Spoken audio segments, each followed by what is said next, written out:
దేవుని యొక్క అతి ఘనమైన నామమునకు స్తోత్రం కలుగునుగాక. ఈ పునరుద్ధాన దినమున మీకందరికీ వందనాలు తెలియచేస్తున్నాను. ఎలా ఉన్నారండి? అందరూ బాగున్నారా? ప్రతిరోజు మీ కొరకు, మీ కుటుంబాల కొరకు మేము ప్రార్థన చేస్తున్నాము. మీరు కూడా మా కొరకు, మా పరిచర్యల కొరకు ప్రార్థించవలసిందిగా ప్రభు పేరిట మీకు తెలియచేస్తున్నాం.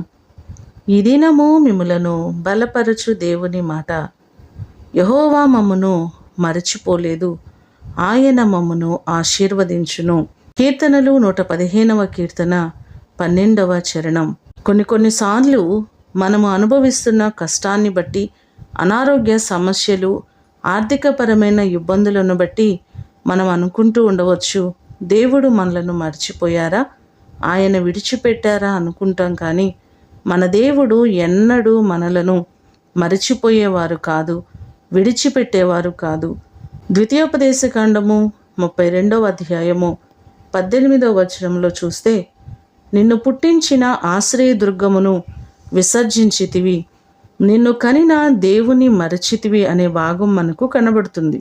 మనమైనా మన దేవుణ్ణి మరచిపోతాము, మన దేవుని సన్నిధిని నిర్లక్ష్యము చేస్తాం. కానీ మన దేవుడు ఎన్నడూ మనలను మరచిపోయేవారు కాదు, విడిచిపెట్టేవారు కాదు. నిన్ను విడువను ఎడబాయనని వాగ్దానం చేసిన గొప్ప దేవుడు ఆయన. ఈ లోకంలో అందరూ నిన్ను మరచిపోవచ్చు, అందరూ నిన్ను విడిచిపెట్టవచ్చు. కానీ మీ దేవుడు నిరంతరము మీతో పాటు ఉండి, సదాకాలము మీ పక్షమై ఉండి, ఆయన మిమ్మను ఆశీర్వదించేవారు. ఈ మాటలు వింటున్న మీకందరికీ దేవుడు క్షేమమును అనుగ్రహించి ఆయన మిమ్మను ఆశీర్వదించునుగాక. ప్రార్థన చేసుకుందాం. కుటుంబములకు మూలకర్త అయిన మా ప్రేమ కలిగిన పరలోకపు తండ్రి, మీ ప్రశస్తమైన పాదములకు వందనాలు ప్రభువా.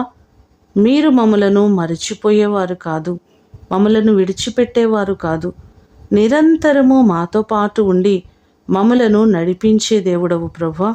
నీ కృపచేత మా ప్రియులెల్లరినీ జ్ఞాపకం చేసుకోండి. ప్రతి వారికి మీరు తోడయుండండి. వారి సమస్యలన్నిటి నుంచి విడిపించండి, వారి ఇబ్బందుల నుంచి విడిపించండి, అనారోగ్య సమస్యల నుంచి విడిపించండి. ప్రతి వారికి మీరు మేలు చేయండి ప్రభువా.